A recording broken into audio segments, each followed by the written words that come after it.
Magandang araw. Ako po si Mark Lester Lirag at ito po ang aking daily devotion.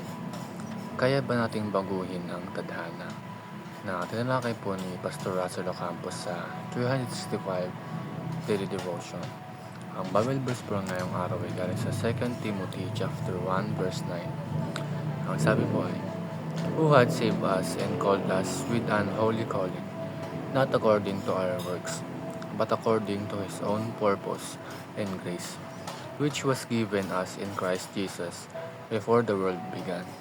Uh, Dito natin makikita ang ating kaligtasan at ang ating buhay ay nakasentro sa plano ng Diyos, hindi sa ating mga sariling gawa or mga kabutihan.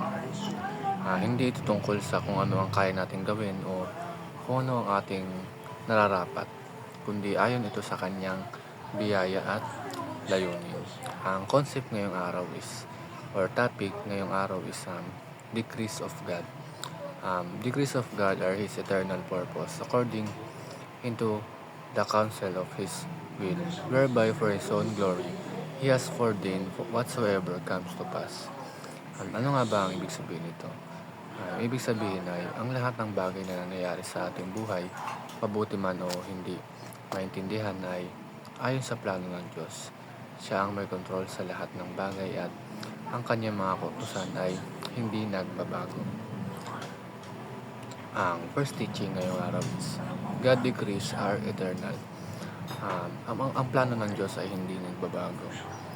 Bago pa man likhain ng mundo ay mayroon ng layunin ng Panginoon para sa atin at hindi ito napapalitan ng mga pangyayari sa ating buhay dahil ang kanyang mga plano ay mula pa sa walang hanggan. Kumbaga ay wala pa sa hindi pa tayo pinapanganak is may plano na yung Diyos para sa atin.